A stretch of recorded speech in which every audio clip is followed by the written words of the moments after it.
Good afternoon, everyone. Magandang hapon po sa ating lahat. Welcome to the Angeles University Foundation. And for the November edition of KBP Pampanga, Kapihan at Balitaan sa Pampanga. Let's formally start our program this afternoon. May I request everyone please to stand as we begin it with the opening prayer, and please remain standing for the Philippine National Anthem. In the name of the Father, and of the Son, and of the Holy Spirit, Amen.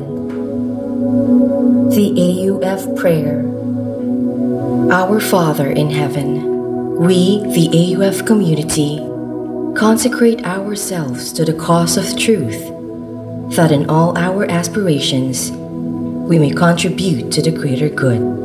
Born from the heart of the Church, grant us the commitment to serve, promote dignity of every person, and build an authentic human society. May we constantly strive to become mabuti, magaling, and may malasakit sa kapwa, that we may attain total development of humanity for your greater glory. Amen.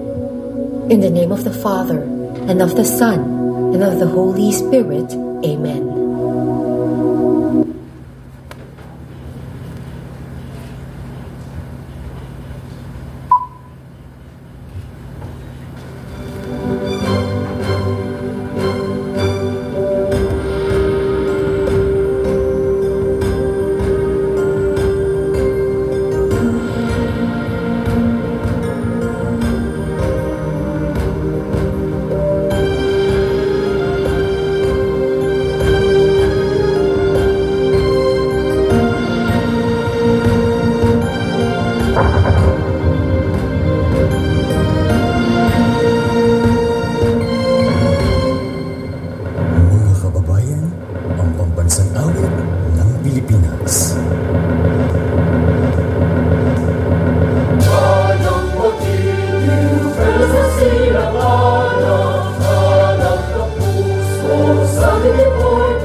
You may now please be seated. Once again, mayapag at panapon po, kaya katamungan, magandang hapon po at good afternoon everyone! Parang wala itong kasama, magandang hapon!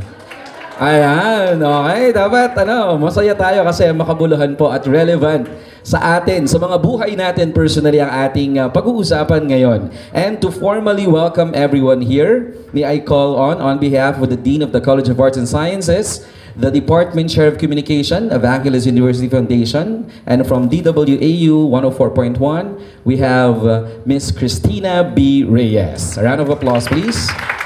Yan. Good afternoon po, everyone. Maya pag at panapon kaya katamungan. Well, every month, the kapihan ng kapisanan ng mga broadcaster ng Pilipinas host the Kapihan at Balitaan sa Pampanga. It is a press conference to discuss local issues and concerns in Pampanga.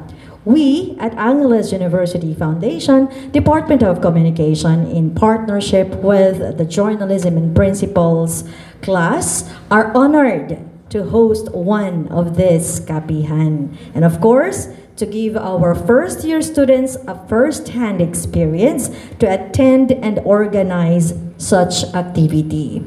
May they learn from this event and emulate what we in the media do to uphold justice, ethical, and responsible reportage.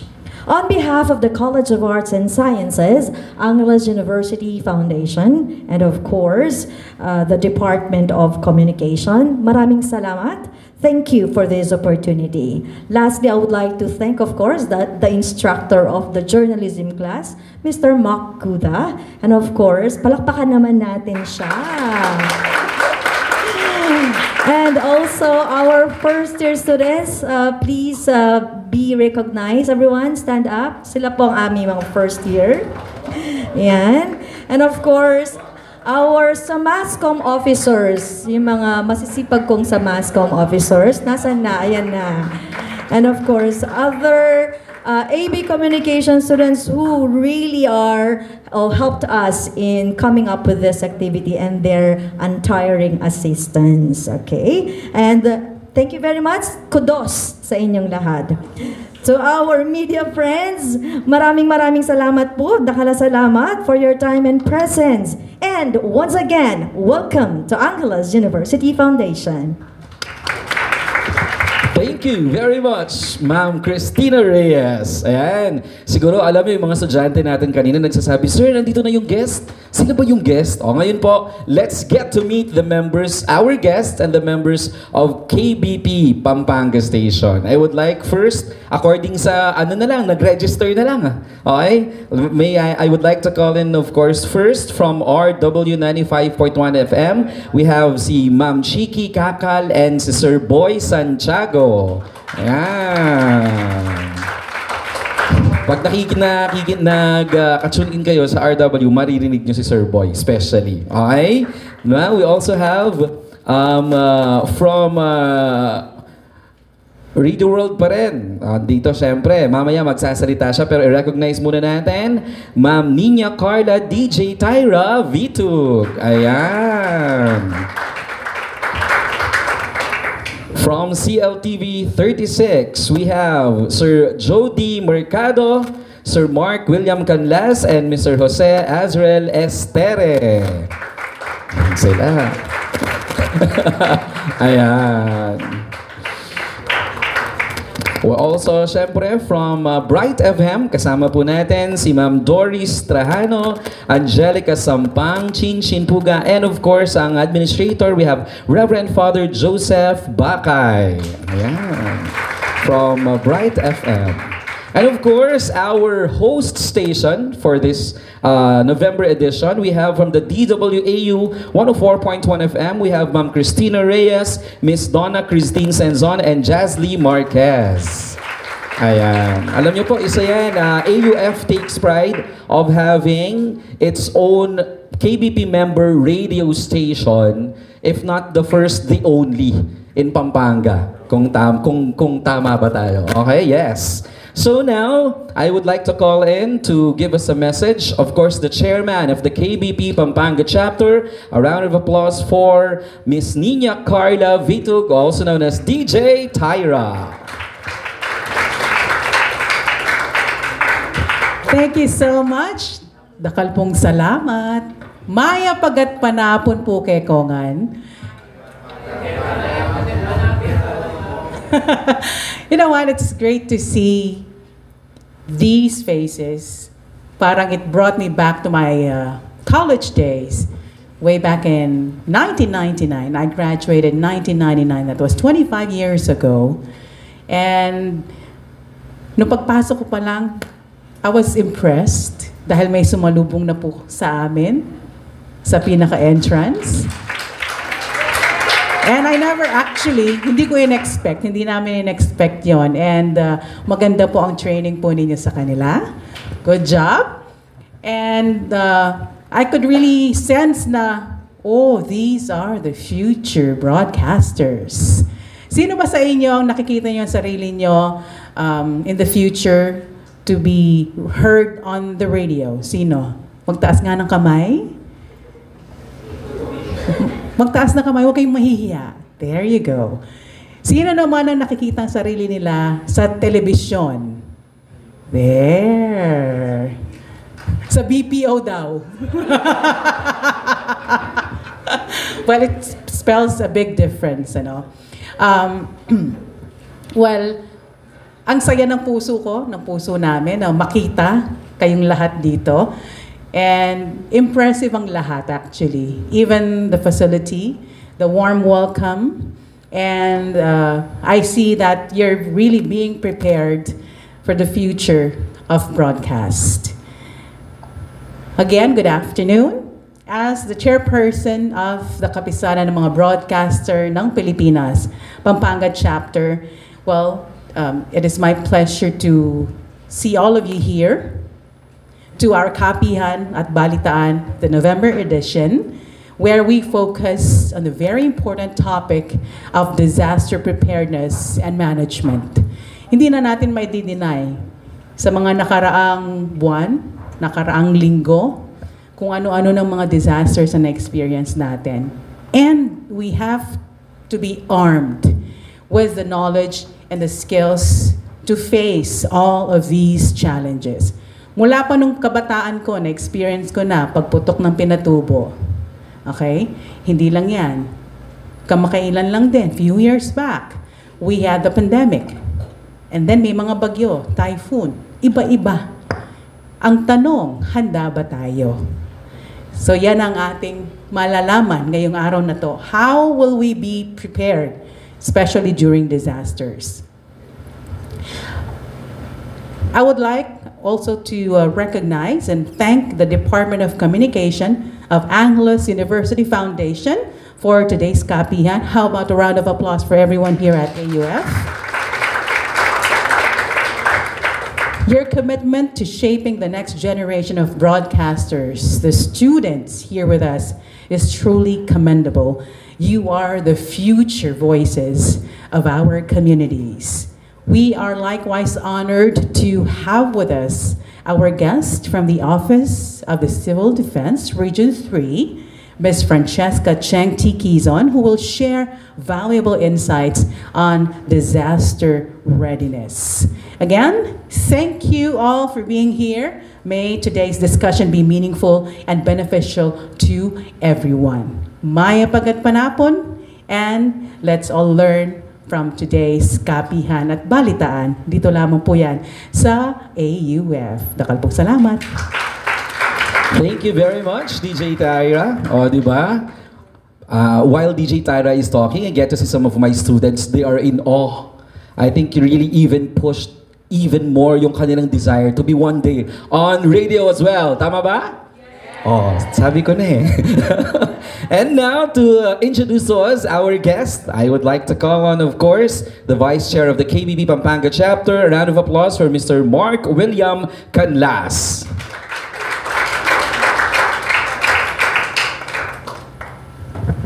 Good afternoon to everyone. Yeah, we're glad to be here and seeing all the faces ng ating mga bagong journalists in the future. We are so excited to have you someday. Sana piliin nyo ang broadcasting na nasa TV or radio, hindi sa ibang company or sa Manila. Let's serve our local local journalist company dito sa Pampanga, syempre. Okay. Our guest speaker for today, our resource person, serves as the officer in charge of the Capacity Building and Training Section at the Office of Civil Defense, Region 3. She is the designated regional spokesperson of the office. In her role, she oversees the planning and implementation of training programs and capacity building initiatives that strengthen disaster preparedness across Central Luzon. With extensive experience in both capacity building and on-the-ground disaster response operations, Ms. Quizon, or our speaker, has actively supported local government units, communities, and partner organizations in enhancing their resilience against various hazards and emergencies. She earned her Bachelor of Arts in Communication, graduating with Latin honors from Tarlac State University, and joined OCD in 2016 after earning her degree. Through her work, she continues to contribute to building safer and more resilient communities in the region. Let's all welcome our resource person today, Ma'am Francesca T. Quizon. Thank you, Sir Yam. Ma'am, you may please occupy the seat here po. Ayan. Sige. Okay, so we are ready. We are now ready to get very valuable insights and information from Ma'am Cheng. So, ma'am, especially po sa mga estudyante natin na nandito na hindi pa ganun ka-familiar kung ano ba ang pinaka-role and thrust ng OCD, can you just give us a little background of the office? Before anything else po, I would like to say, of course, good afternoon to all of you. Kumusta po kayo? All good? Alright, sige po. Thank you very much po, of course, for having us, no, ang aming pong opisina, ang Office of Civil Defense, Region 3, no. Sino po dito yung, I think, first time to hear OCD Region 3? Ayan, akala nyo po, ano, no, obsessive compulsive disorder. Pero, ano po, no, kapag sinabi ko na NDRRMC, yon, medyo may ano po yan, no? May tatak po sa atin, no? Dahil sila po yung nagbibigay ng mga early warning messages po sa atin kapag meron po tayong impending hazard or disaster. Sige po, just a quick background, no? Ang aming pong opisina, ang Office of Civil Defense po is the executive arm and secretariat po ng ating tinatawag na Regional Disaster Risk Reduction and Management Office, no? So, merely ang aming pong ginagawa sa aming pong opisina ay sabihin ko sana, puro disaster, no? Hindi naman po. It's all about disasters, no po. And ano yung mga kailangan nating gawin before, during, and after every hazard or every disaster, no? And ang aming rin pong opisina ay, kung familiar po kayo, is under the Department of National Defense or DND.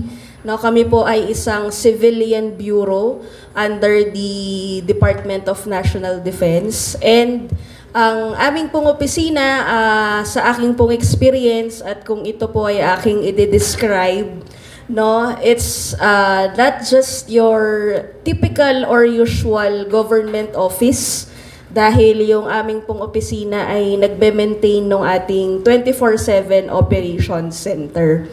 So yan po ay, kung dito po sa Region 3, ito po ay situated inside, if familiar po kayo sa SACOP, yung government center po natin sa Region 3 or sa San Fernando po, no? And kapag meron po tayong mga disasters, paparating pa lang or meron na, we activate our what we call Emergency Operation Center. So, doon yung monitoring and coordination natin. Okay? And siguro one thing na masashare ko rin po sa aming pong opisina ay, kumbaga, kami po yung orchestrator, no, ng mga iba't iba po nating mga agencies, no, na mayroon pong iba't ibang mandato. Pero ang kailangan pong gawin is to respond to disaster risk reduction and management. So siguro po yun po yung masashare ko about quickly, no, about the Office of Civil Defense. Okay. Thank you very much, Ma'am Cheng. We'll proceed now with our press con proper. So may we call our KBP friends to ask their questions. Sige. Yan. Raf, can we have the microphone, please? Yeah.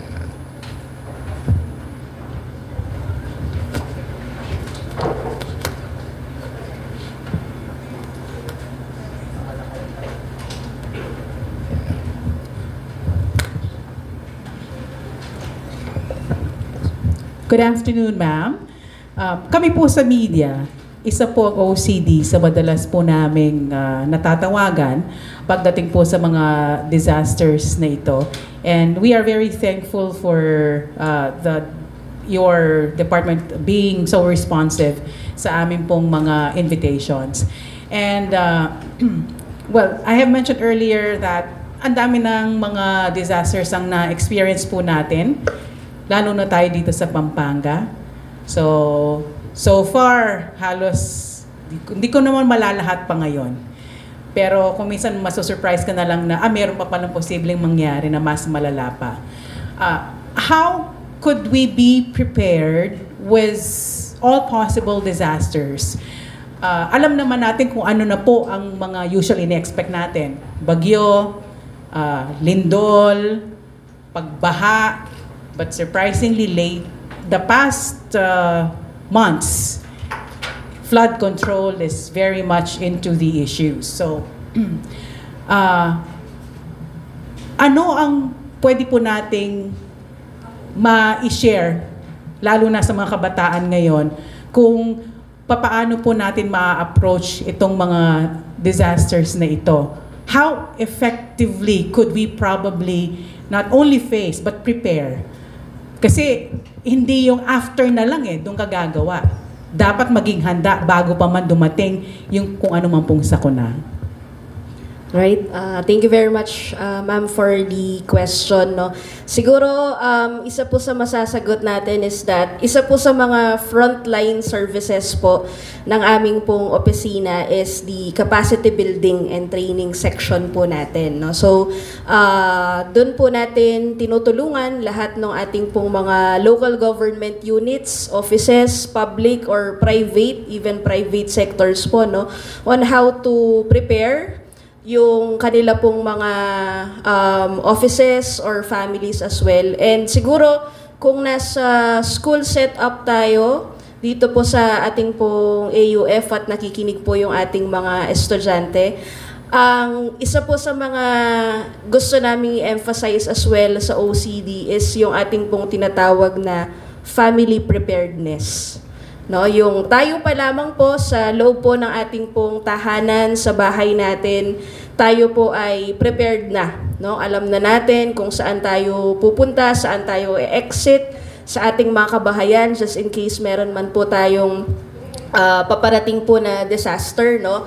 Even yung tinatawag po natin na emergency go bags, no, na ating pong palaging pinapaalala, no, sa ating pong mga families ay dapat i-prepare po natin ito beforehand, no. And siguro po cliche man pong sabihin, no, a bit baka outdated, pero tulad po ng palagi kong sinasabi sa mga nadadaluhan ko po is that yung simple acts of mercy natin sa ating pong Mother Nature is malaki po yung pwedeng maitulong. No? Minsan yung sinasabi natin na yung pinagkainan natin ng candy, dapat hindi natin itapon kung saan-saan, ibulsa natin. No? Akala natin it's a small thing. No? Pero kapag tayo po, lahat tayo ay ginawa yun, ay meron pong malaking impact, no, na mangyayari po sa atin. Kung napapansin nyo po ngayon sa mga disasters natin, kung ano yung binibigay natin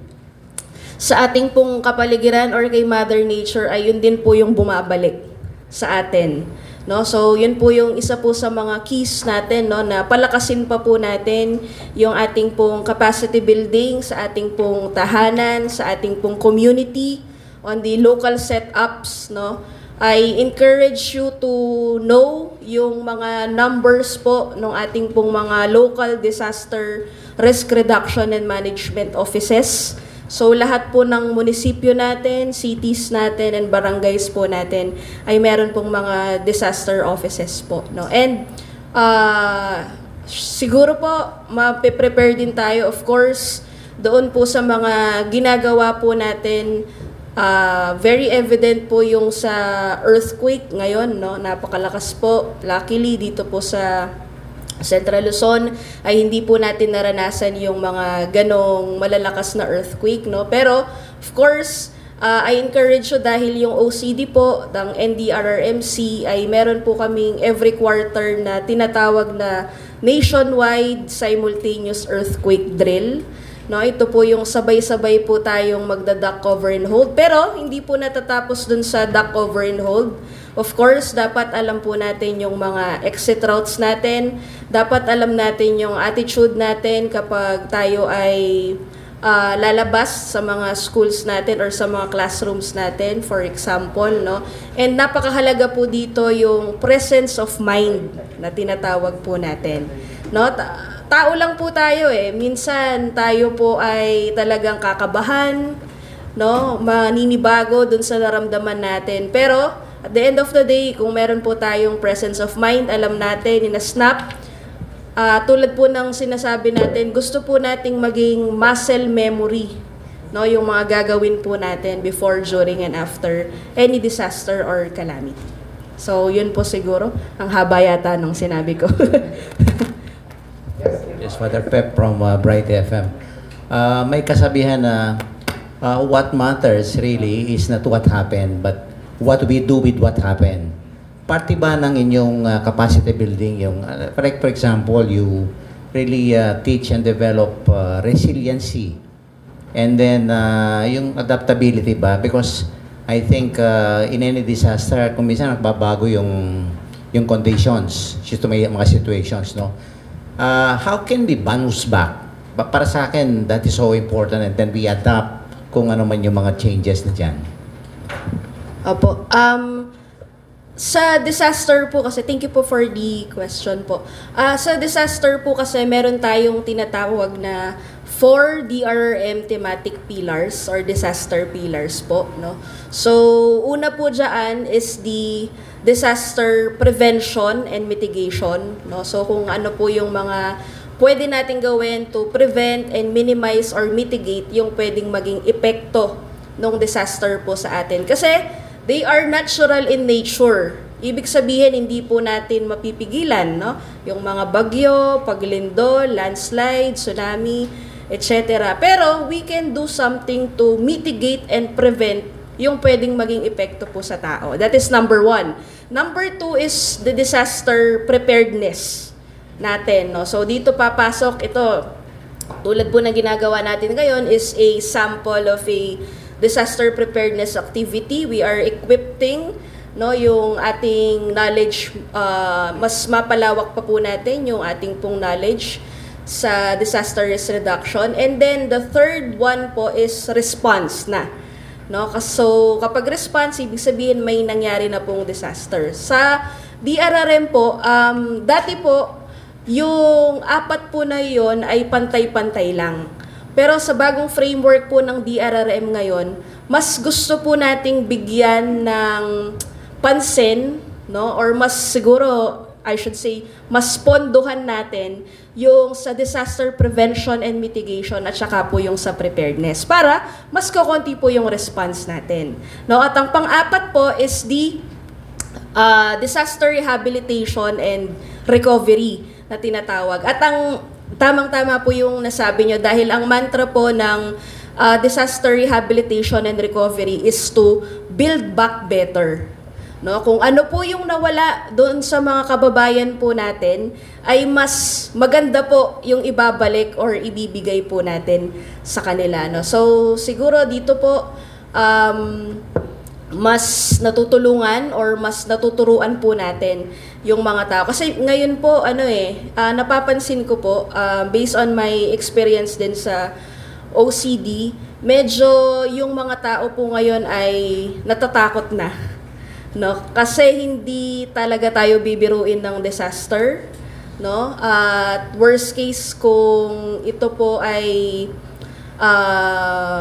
makakuha ng buhay or meron pong mga magbuwis ng buhay because of a certain disaster. So doon po umiikot, no, yung 4 na thematic areas, and siguro po yung pagpapalakas po sa kanila, of course, is the capacitation on the ground. Mas gusto po nating bigyan ng pansin, mas gusto po nating capacitate yung on the local, on the grassroots levels po natin, no? Kasi sila po yung ating first responders, no, na tinatawag kapag meron po tayong mga disasters. Good afternoon po.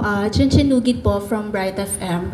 So, may isa-cite lang po akong isang news article, and sinasabi po dito that UN lauds Philippines preparedness as it warns of worst typhoon risk. So, parang sinasabi po dito at kino-comment yung naging preparedness po ng Philippine government sa pagbibigay po ng paalala sa atin pong mga kababayan.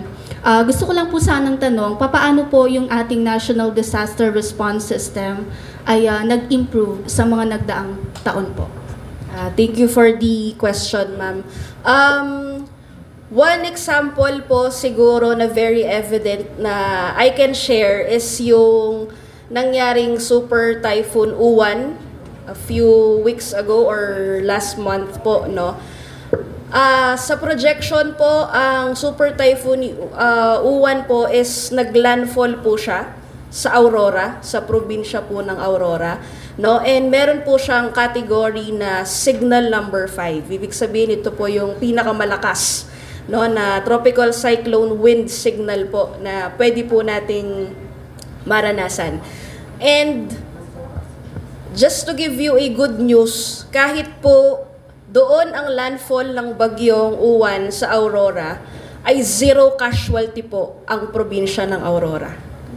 Right? We laud the province of Aurora for that po, no? Ano po ang ginawa nila?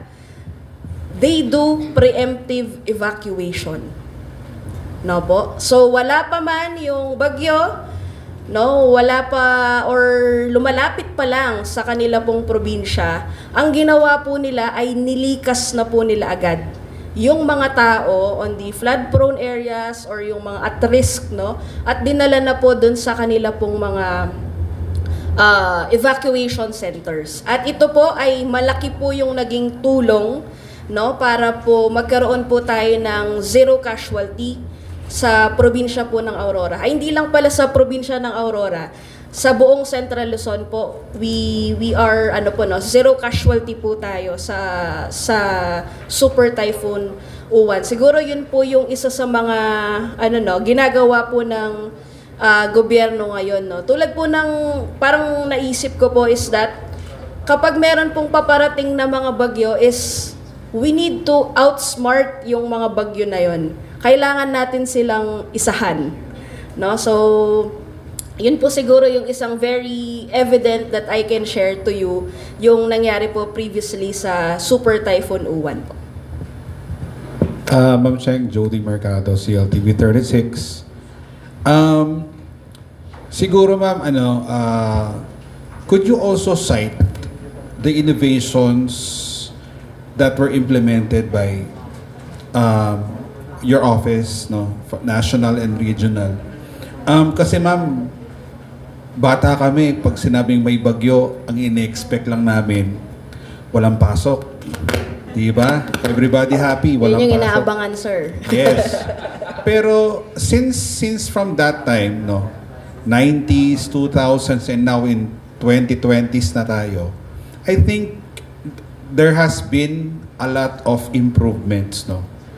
And I think by this time also, dahil sunod-sunod, no, sana hindi naman maulit, nagkakaparang na-open na yung kaisipan ng mga mayan na hindi pala biro yung ganitong klaseng mga sitwasyon. Babalikan ko lang, ano yung mga parang masasabi nating mga innovations? Kasi pumasok na ba tayo sa digital? May mga ganong mga bagay na bang ini-implement ang OCD? To prevent din, kasi yung mga preemptive na yan, yun yung mga talagang logistical movements eh. Baka meron kayong bagong radar, may bagong mga ganitong klaseng equipment na talagang nakakatulong sa inyo to address issues during calamities. Apo.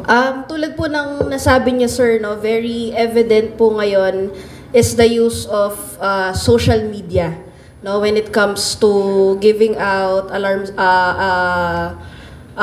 updates, warnings po, no. So hindi lang po sana mabahiran ng mga fake news, misinformation or disinformation. Very helpful po yung social media sa atin.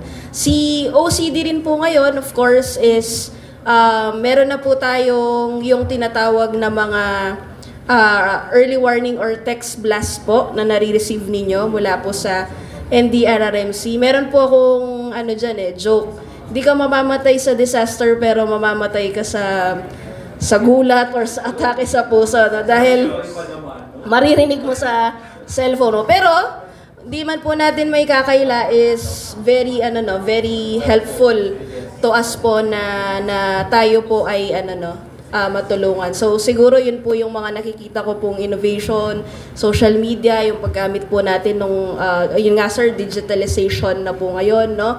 And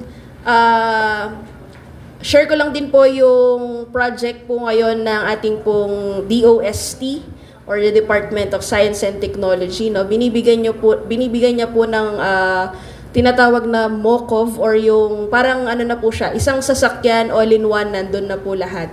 So kung meron pong disaster or emergency, so pwede na siyang i-transform into an operation center, parang mobile command center na po siya na on wheels or gumagana. So sa region, nabigyan po kami nung tinatawag natin na MOCOV. And tuloy-tuloy po yung ngayon, no, investment din ni DOST para mabigyan po lahat ng MOCOV yung probinsya po ng Central Luzon. So siguro sir, yun po yung mga mga naisip or nakita kong mga innovation from ngayon po sa kasalukuyang panahon. Before we proceed, si Chiki meron po siyang question later. But in connection po dun sa na-mention po ninyo na MOCOV, could you please share with us kung paano namin ma-visualize po iyon? Anong magiging function nun? Paano magiging beneficial po ito sa mga constituents or sa mga taong maapektuhan? How will this hasten or paano mapabilis po ang pagresponde? Paano po ito magbe-benefit sa mga maapektuhan? Thank you. Sige po. Mag-aano lang ako. Ay, sige po. Sige po. Sure po. Para medyo mas ma-visualize po natin. No? Ano po siya parang isa po siyang vehicle. It's a pick-up po, no? Tapos meron po siyang hila-hila na pwede pong convertible na operation center or para pong pwede po siyang matransform into a room. So, nagagamit po ito in emergency situation. For example, yung mismong opisina po ng DRRM ay nasira. So, pwede pong maging alternate operation center po ito. Meron po siyang, meron po siyang drone system.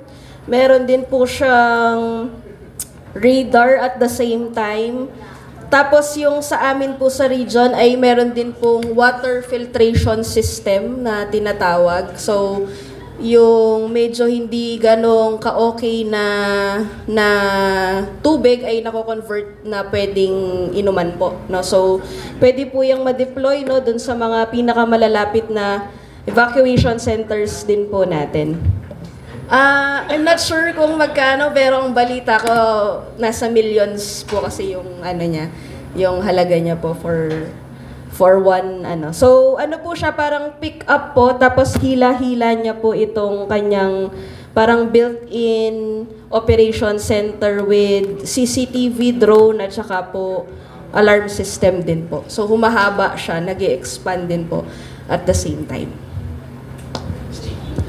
Hi ma'am, good afternoon. Afternoon ma'am. Ang question ko, di ba po, ang OCD, meron niyang coordination po sa different government agencies such as DPWH. Of course, ang question, may kinalaman po sa kontrobersya, no? Kasi flood controls are made po to mitigate po sanang effects of the disasters. Given to what happened with the anomaly of the flood control, how does this affected the plans and programs of OCD for the year and for the next coming years? And ano po ang nagiging plano nyo para doon sa mga supposedly i-reap sana nating mga output of this flood controls? Thank you. Apo. Flood controls, I invoke my right against... Biro lang po. Pinapatawa ko lang po kayo. No? So, just to tell you honestly po, no, ang OCD po ay hindi po part ng technical working group ng nasabi pong ahensya, no, when it comes to flood control. And very evident naman din po yung nakikita natin ngayon, no, na konting ulan lang po ay malaki po yung baha, no, na nangyayari. So we can say na malaki po yung naging epekto, no, ng mga hindi maganda or hindi na-construct na mga flood control projects po, no? So siguro po ang magandang ways forward po dito siguro, just also a recommendation, is that we involve yung local government unit kung saan po gagawin yung flood control, of course. And of course, pati po sana yung OCD din, no? Para pwede rin pong matap as member ng technical working group. Para strategically, no, ay makikita natin kung saan po pwede talaga na maging epektibo and epesyente po na paglalagyan po ng mga flood control projects. Pero yun nga po, unfortunately, no, I just want to clarify po, hindi po kasama yung OCD sa technical working group ng paggawa po or pag-locate, no, ng mga flood control programs po natin or projects. Dahil hindi po kasama yung OCD, doon po sa paggawa po dun sa planning of the flood control, so hindi po siya kasama po sa pipeline nyo in terms of resilience and ano po ang flood control. Tama po ba? Of course, kasama pa rin po, no? Pero meron po kasi kaming mga pinopondohan po ng mga infrastructure programs, yung OCD, no? Kapag po yung mga infra na ito, bridge man po yan, mga public buildings, no? Kapag ito po ay nasira ng isang certain disaster. So, yan po yung mga pwede pong pondohan ni OCD. So, for example, super typhoon, nasira po kung wari yung ating pong dike, no? Or yung mga bridges po natin. Pwede pong i-report yan ni local government unit sa ating pong OCD. And then the OCD po ay bababa po yung aming pong technical working group to validate kung disaster-related nga na pinapatunayan na nasira nga po because of the disaster. And then, kapag napatunayan po na ito po ay nasira dahil po sa certain disaster, is that we will endorse yung request po sa ating pong NDRRMC. And then, validation din po si NDRRMC kapag okay po na nabigay po lahat ng requirements, doon po yung may chances na popondohan po ni NDRRMC, no, yung mga nasira po because of a certain disaster. Ma'am, based po dun sa data nyo for evacuation center, for Central Luzon po, lahat po ba ng mga munisipyo po natin or mga barangays, they have the evacuation centers na po? Apo. Siguro po I can say that yung mga munisipyo natin ay meron pong mga designated evacuation centers po kung saan po inililikas, no, yung ating pong mga kababayan na at risk yung kanila pong mga kabahayan. And also ay patuloy po nating of course sinusuportahan at tinitignan na magkaroon po lahat ng regional evacuation center po, no, yung ating pong mga provinces across the 7 provinces, no, medyo malaki-laki po kasi yung Central Luzon. We are 7 provinces po and 2 highly urbanized areas po natin, no. So thank you po, sir. So yun po, no, so we can freely say, no, sa mga napuntahan ko rin pong LGU, munisipyo, cities, they have the designated evacuation center para po sa kanilang mga constituents. Last na lang po. Ay, sige. Promise po, last na lang. It's okay, ma'am. Last po, ang typhoon na na-experience natin is a Typhoon Uwan, which is tinamaan po ang Aurora na part po ng Central Luzon. Based po sa statistics po natin, meron po bang mga casualty and magkano po ang naging damages po ng Typhoon Uwan? Apo. Sabi nga po ni Sir, I think wala pa po kaming final sit rep, no, for the super typhoon kasi medyo masalimuot at mahaba-haba pang proseso yon, no, kasi medyo marami po tayong tinitingnan dyan, agriculture, infrastructures, no, yung mga facilities, government facilities po natin. And tulad din po ng nabanggit ko kanina, I'm happy to share to everyone na wala po tayong casualty dito sa Central Luzon noong dumaan po ang ating super typhoon Uwan, no, na signal number 5. So pag sinabi po nating casualty din, no, wala pong missing, wala pong injured, and wala rin pong death.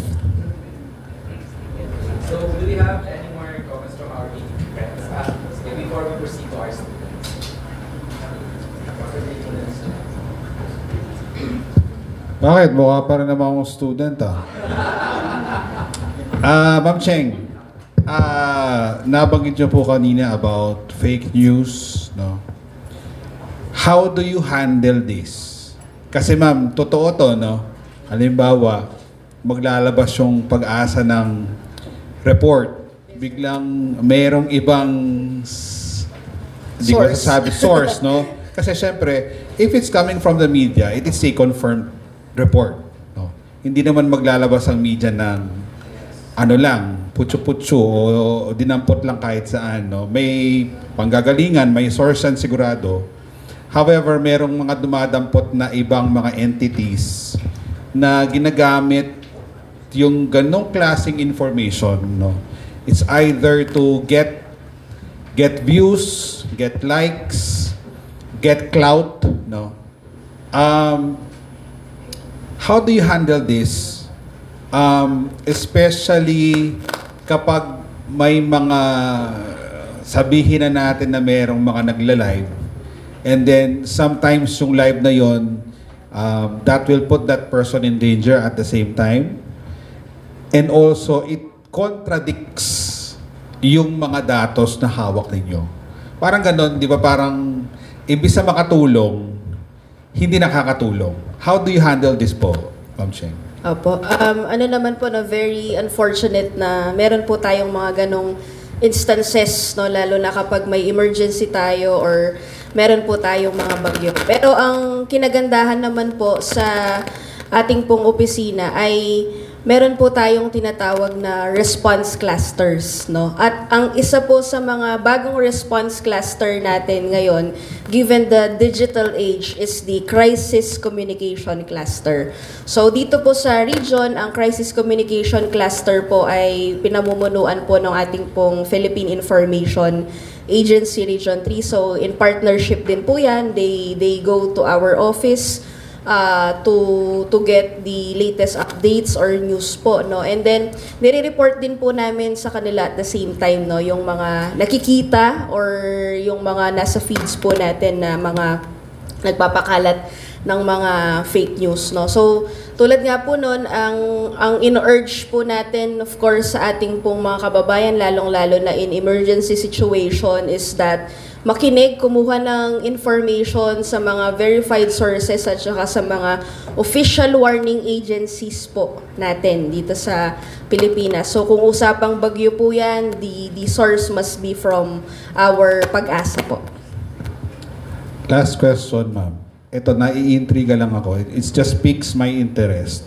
Kapag binabasa ko yung CTREP, may mga times doon, merong sinasabi na hindi makapag-communicate, communication systems down sa isang munisipyo or sa isang city. How do you handle this? Kasi syempre, importante na may communication eh.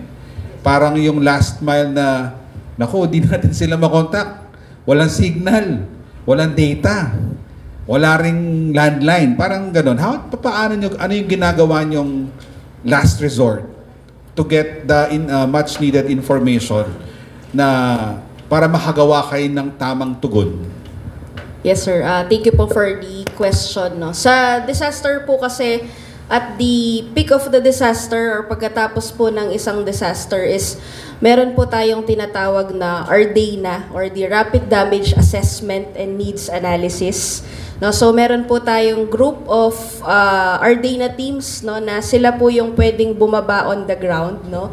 Lalong-lalo na po dun sa mga sites natin or locations natin na wala po talaga tayong communication.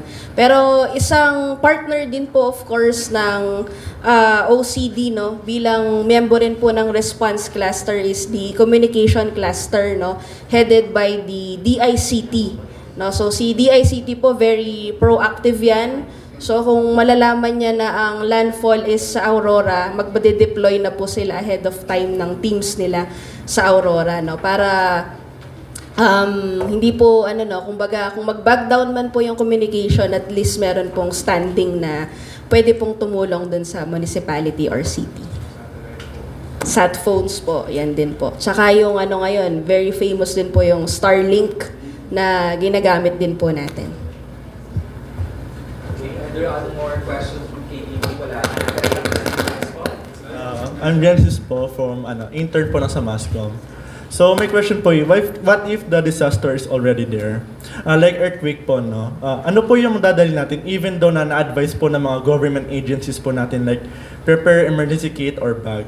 But not every is not very fortunate to have it po, no? Especially some people in the lower class po, no? Paano po kaya if biglaan? What if nasa school po or nasa bahay, work, or isang individual po? So ano po yung maging resort po nila yung mga nasa lower class po? Apo, thank you for the question, sir. So, yung ating pong emergency go bag, no, ay hindi naman po kailangan ay mamahalin. No? So, on the local government or LGU setup, on the community setup, meron po tayong tinatawag na e-balde. Alam niyo po yung balde? Or yung timba. So, kung wala pong pambili ng bag, no, for the emergency go bag, doon po pwedeng ilagay nung pamilya, no, yung mga emergency essentials nila, no, yung mga mahahalagang bagay, yung mga papeles nila, documents, pagkain good for a few days, no, para kung hindi man po mapasukan ng tulong ay meron pong naka-imbak, no, yung mga pamilya po natin on the community level. So I think it's a it's a project of the DILG, yung e-balde na tinatawag natin. So I would like to emphasize na hindi po required na mamahalin yung go bag natin. On our simple way po ay pwede tayong gumawa ng sarili nating emergency kit. Okay, thank you. Meron po yata dun sa... So, I request sa combined your class students. Ituro na raise the question. Sige na yung mic. Where's the mic? Para sa kanya. Okay. Hello po. Okay, former journalism student naman din po ako. Okay po. So, we're from DWAU. We're from DWAU and gusto lang po dumako sa ibang topic naman in terms of being known as the OCD. Kasi most of us really don't know OCD or Office of Civil Defense. So ano pong mga platforms ang mga pinaplano nyo pong i-explore para po mas maging open siya sa kabataan katulad namin and students too? Ayan, thank you very much, ma'am, for the question. No? Naaalala ko po, way back before the pandemic is isa po sa mga naging targets namin for our capacity building is the basic sector by the NAPC. No? At ang isa po sa mga karamihan ng aming pong mga na-train is that mga kabataan. No? So meron po tayong mga ino-offer na mga training courses, no, sa ating pong mga youth sectors po, no, sa mga kabataan po natin when it comes to disaster risk reduction and management. And sa opisina rin namin, of course, we try to be as di naman maingay, no. We try to get the platform po pagdating po sa social media, no, given na yung mga kabataan po natin always using social media, no. So you can follow our page Civil Defense Central Luzon na kung gusto niyo po ng mga latest updates and programs din po ng Office of Civil Defense. So also our office po is open for any request po, no, kung dito po sa AU, AUF meron din po kayong request for for DRM orientation or mga how to conduct earthquake drills, no, ay very much tayo dyan. Very much open tayo. And actually yung gusto pong gusto pong maging audience talaga or maging participant sa ating pong mga DRM training courses ng ating pong regional director ngayon, Director Amador Corpus, is yung mga kabataan.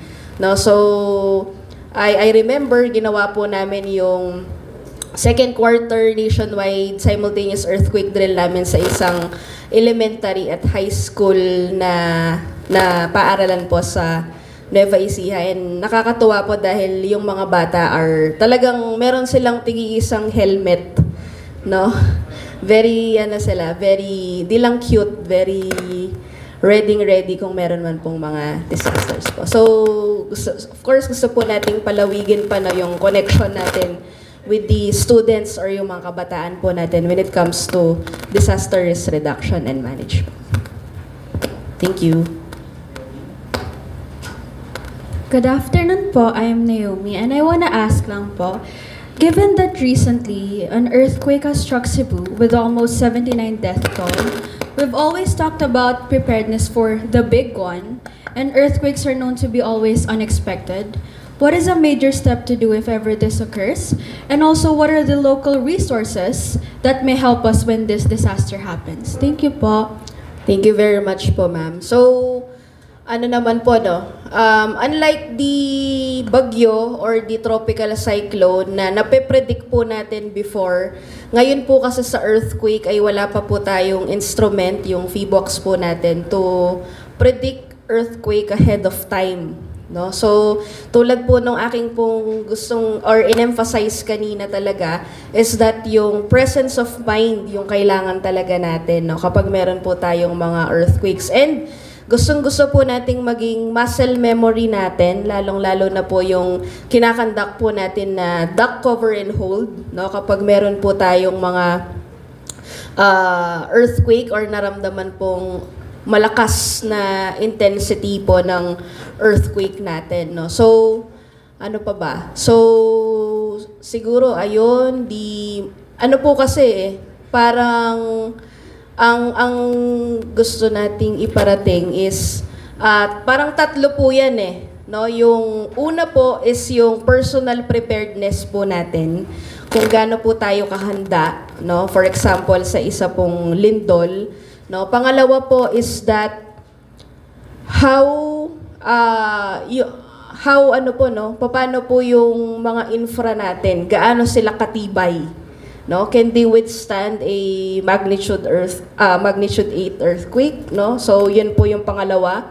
And then yung pangatlo, of course, yung gaano po kabilis, no, yung mga local responders po natin to respond on the ground, no, kapag nangyari po itong mga earthquake nito. And you have also mentioned earlier, ma'am, the resources, no? So, lahat po ng mga ating pong mga local government units ay meron pong tinatawag na contingency plan, no, specifically for earthquake, no, lalong-lalo na po tayo po dito sa Central Luzon, no, and on that contingency plan ay nakaisa-isa na po lahat ng mga allocated resources nila, manpower man yan, equipment man yan, no, so nandun na po lahat sa kanila pong plano na contingency plan for earthquake.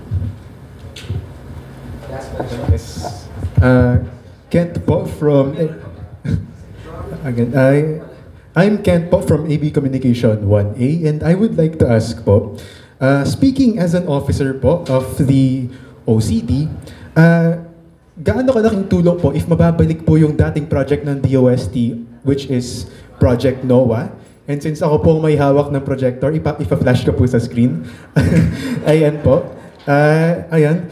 Again, gaano kalaking tulong po if mababalik ang project na to, and gaano kalaki po ang chances na you think mababalik po ang project na to within this administration po? Thank you po. Hirap nun Siguro po, very evident naman na very important itong project NOAA na to, at malaki po yung naging tulong sa atin, no? Kasi dito po is makikita na yung mga hazards, no, or sige, ganito. Just to give you a quick a quick glimpse of it. So, kapag sinabi ko bang tropical cyclone or bagyo ay disaster na agad? Hindi pa? Yes? No? No, hindi pa po. Magiging disaster lamang po siya, of course, kapag meron na pong effects, no, sa atin po. Kapag meron na pong mga casualty, meron na pong kinalaman sa ekonomiya natin, may affected population na po tayo. Kapag wala pa po itong direct impact or direct na affected population, ito po ay tinatawag pa lamang na hazard. Okay, so meron tayong dalawa dyan. Natural hazard, wala pong wala po tayong, mali po yung term na natural disaster. I would like to correct that term. The correct term is natural hazard po. No? And on the other hand, natural hazard, second is the what we call human-induced hazard naman. Yung human-induced hazard naman po is meron na pong kinalaman yung tao or may involvement na yung tao kung bakit po nangyari po yun. No? So dito po sa Project NOAA, of course, matutulungan po tayo to assess, no? Ano-ano po yung mga hazard within our locality. Makikita natin kung ano po yung mga hazards na pwede nating kaharapin, no? Dito mismo sa building natin or sa eskwela natin. Ano po yung mga at risk, no, na mga facilities, no? So siguro po yung question mo naman na kung maibabalik ba, siguro I'm not the right entity to answer that, no? Kasi program po yan nung sa Project NOAA. Pero of course, meron pa rin naman pong existing na mga mga apps po at saka po sa website ng DOST. Kung familiar kayo yung Hazard Hunter. No, so doon kay Hazard Hunter, ilalagay mo lang din yung address, ipipin mo yung location, and then makikita mo ano yung mga prone ka, kung ilang intensity yung pwede mong sige, tignan natin yung Hazard Hunter. Dapat pala na tayo eh. Dapat pala nag-DRRM orientation na rin tayo, no? So, pwede yan siguro sa ways forward po natin, no? Kung you are further interested to decide. Ayan, Hazard Hunter. Tapos pwede mong i-pin din yung location kung nasaan ka, and then lalabas dun sa isang site. Kung susceptible ba to flooding. Ayan. Nakita ba na search? Ayan, dito po lalabas yung assessment results natin. Pwede po ba akong tumayo? Pwede naman po. Kaso medyo, ayan. Anong sinearch mo, sir? AUF? Okay. So, base sa seismic hazard assessment, pwedeng paki-zoom in po ng konti. Ayan. So, yung nearest active fault, meron tayong care fault na tinatawag. Yun yung pinakamalapit. Sa ground rupture, we are safe. Dito sa AUF. Ground shaking, prone, hanggang intensity 7, 8, 8, yung pwede po nating maramdaman. When we say intensity, ito po yung nararamdaman natin, no? Yung ground shaking na po. Tapos, earthquake-induced landslide. Ay, siguro wala pa pong available data with this sa mapping nila. Liquefaction, least susceptible. Tsunami safe kasi wala naman tayong tubig. Volcanic, nearest active volcano, si Mount Pinatubo po. Kasi active pa rin po si Mount Pinatubo. Sa Lahar, safe. Sa Ashfall po, prone. Nearest inactive volcano, si southwest of Arayat, no, immediate volcanic hazard threat. Tapos sa ito, Bagyo naman, hydromet. Sige, pakitaas po na po. Ayan. So, sa flooding po, base po sa assessment ni MGB, low susceptibility po. Bumabaha po ba dito banda? Di naman po yata, no? Mataas po kasi yung Angeles, eh, no? Storm surge, safe. Wala naman tayong, tubig din. Severe wind po. So, 117.1 to 220 kilometers per hour. No, yung pwede po nating, maranasan. So, one more, po siguro, I can share to you. Usually po yung tinatanong ngayon, meron tayong signal pero walang ulan. Diba? Tatanong ko na kasi baka itanong nyo eh. Ay, sasabihin ko na. Kasi baka itanong nyo rin po eh. So, yung ating po kasing tinatawag na tropical cyclone wind signal, wind po, no? At hindi po ulan yung kinakount nun. At lahat po ng mga signals natin po ay meron po tayong tinatawag na warning lead time. So, usually 8 hours, 12 hours, no? Yun po yung open time po natin to prepare, no? At yun po yung open time po natin para po maghanda, no, doon sa paparating po na bagyo. Sige, ako naman po yung may tanong. Ano po ang English ng bagyo? Storm. Ha? Storm, typhoon?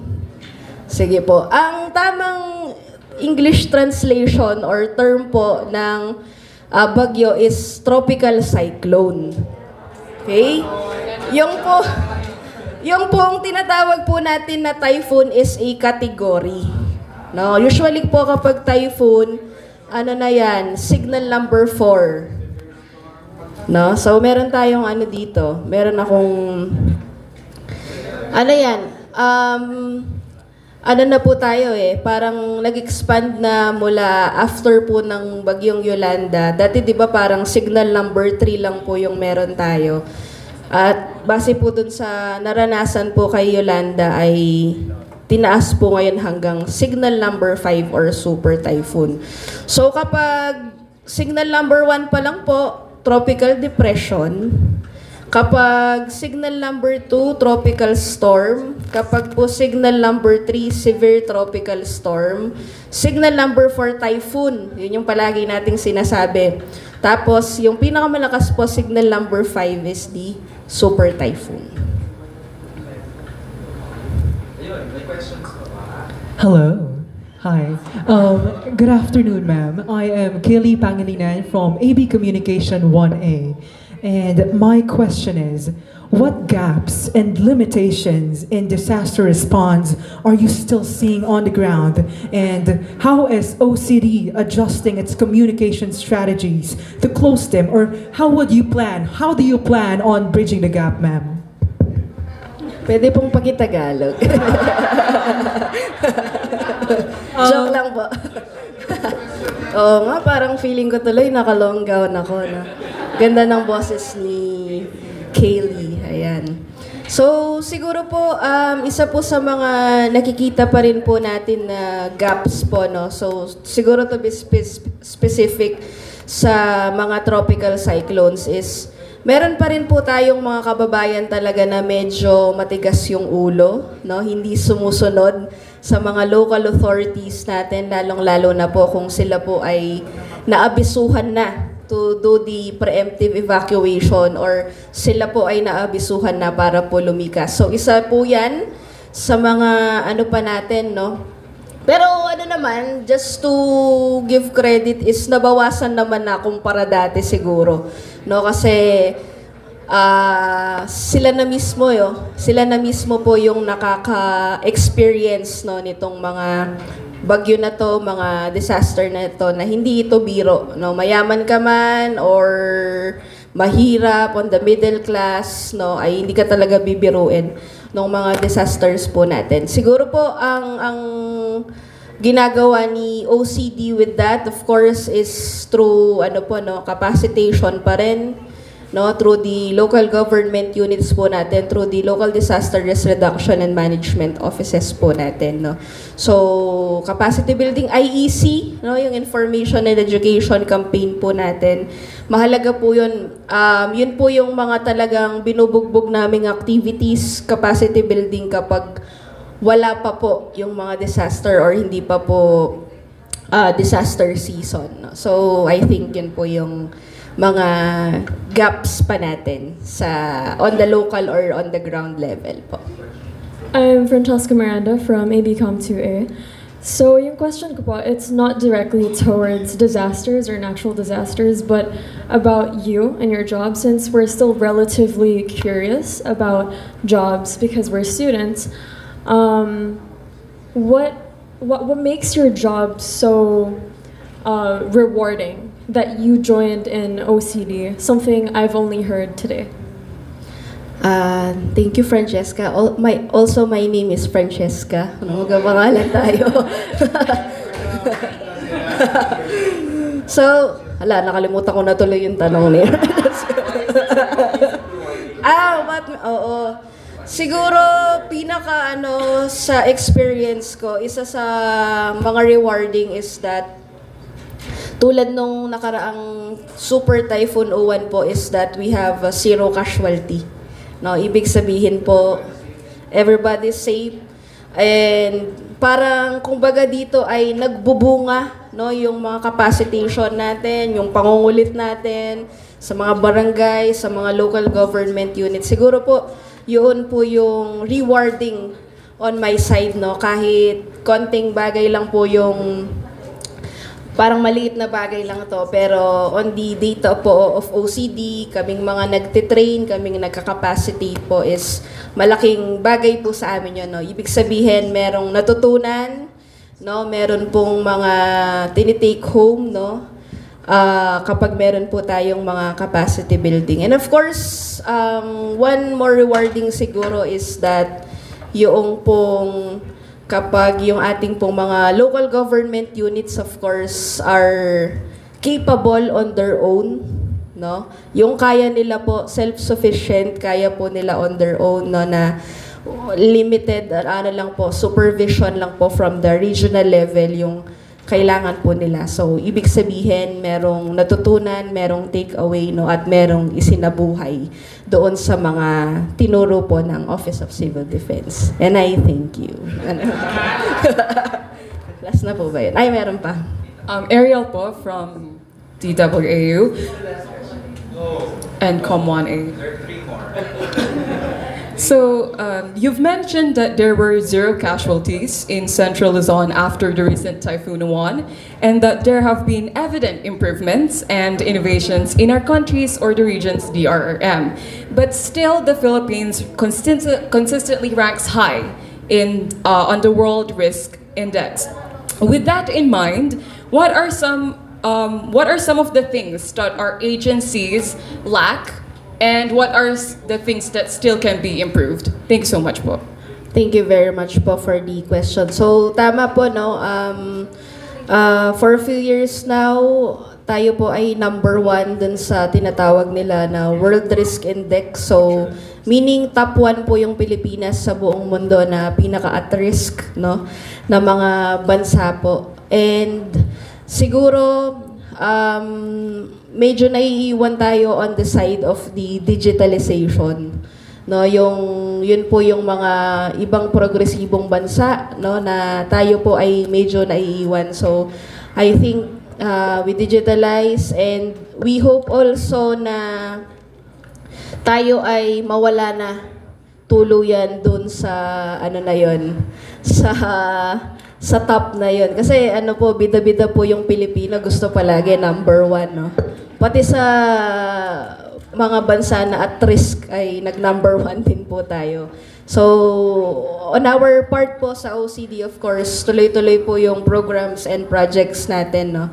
Para matulungan na tayo po ay matanggal na dun sa ranking ng World Risk Index. Fiona po from ABCom. You discussed po kanina how to bounce back from a previous question. How to bounce back or adaptability. Ngayon naman po, I want to ask about what are your plans as the Office of Civil Defense for the future on how to focus more on the prevention rather than to focus more on the aftermath? Because we talked about kanina how to deal with the aftermath of or during. Paano po natin to ma-prevent rather than being prepared for what's happening? Okay, thank you po for that question, no. So, way back 2010 po ay nagkaroon po tayo ng batas patungkol sa disaster risk reduction and management. It is Republic Act number 10121, no. Ito po yung ating pong Philippine DRRM Act, no. And isa po sa mga malaking difference noong wala pa po tayong batas versus meron na po tayong batas ngayon is being proactive na. No, dati po kasi ang mga Pilipino ay reactive. Ano pong ibig sabihin? Tayo po ay naghihintay na may mangyari pa bago tayo kumilos. Ngayon po, patuloy po na tayo ay lumilipat na doon sa proactive stance natin, no, when it comes to disaster risk reduction and management. And of course, tama rin po yung nabanggit ninyo na and sa ating bagong DRRM framework 2020 to 2030 is that mas binibigyan po natin ng kahalagahan, of course, yung ating pong prevention, mitigation at saka preparedness side, no? Para mas konti na lang po yung maging resources natin or gastos natin when it comes to response, no? So kapag kasi prevention and mitigation pwedeng structural or non-structural interventions na ginagawa po natin para labanan at malesen po yung disaster response na natin. Ma'am, hirit lang ako. I understand it's very late, but I would like to praise this one po. Sorry mga, saglit lang, kasi curious lang, kasi last month, last month or 2 months ago, we had invited po sa KBP Manila si disaster din. And then one of our discussion focused on, like in Manila daw, because of the earthquake, they have been like starting to check every building sa Manila just to make sure if that building is or can withstand parang structural integrity. In Pampanga po kaya, ma'am, as OCD po, are you like in active communication with our police or I don't know, PNP in order for that project to be carried out po? Opo, thank you po for the question, ma'am. Siguro po sa local government setup, ang nangunguna po dyan is yung kanila pong municipal or city, yung parang mga civil or mga engineering office, no? Sila po usually yung nagli-lead and technical people to inspect talaga yung building integrity po natin. Pero of course, OCD po is very much open po, no, in giving out their technical specialties po, no, when it comes to those inspection. And I think meron po tayo nung nakaraang few weeks ago or last month po, parang meron pong si DepEd ay nag-suspend ng klase just to inspect po, no, yung mga buildings natin on how they are structurally capable to withstand po yung ating pong mga earthquakes po na kakaharapin. Okay, so how about a big round of applause, please? I know it has been a very fruitful discussion, okay? And so, we will be presenting our simple certificate of appreciation for our guests. May I request po, our chairperson, DJ Tyra, Ma'am Nina Carla Mendoza Vitug, with our vice chairperson, Sir Mark William Camlas, to present our certificate. So, and it reads, KBP Pampanga Chapter awards the certificate of appreciation to our resource person Francesca Cheng T. Quizon for sharing her invaluable time as guest and resource person during the KBP Kapihan 2025, given this 24th day of November 2025 at Angeles City University Foundation or Angeles University Foundation at Angeles City. Would also ask Ma'am Christina Reyes and to join. Ayan. Amon Pep. Oh, syempre. Amon, please join me. Ayan.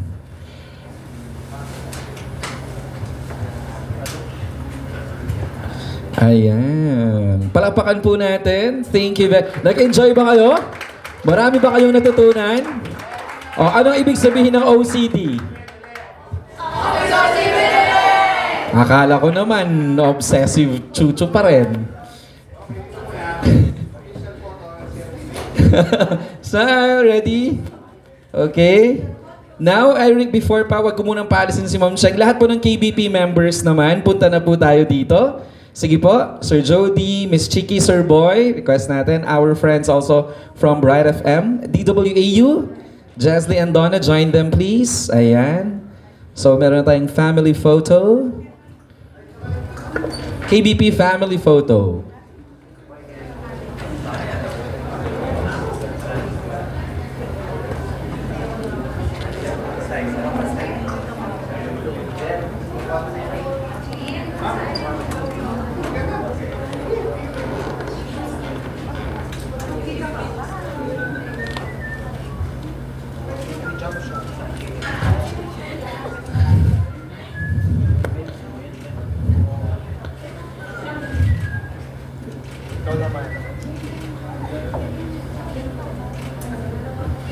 Smile.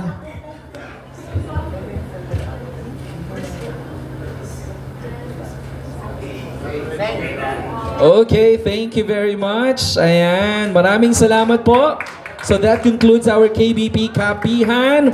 Thank you very much, of course, to the usual warm support of our KBP member stations and representatives. Siguro, Miss Cheng, pwedeng stay ka muna. Pa-picture din yung com sa'yo. Ayan. Ayan. So may I request all the com students dito to have a photo na with Miss Cheng po. Ayan. Ha? Ayan. Tita. Level. Sige, sige. Wait lang.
Picture na, bilis.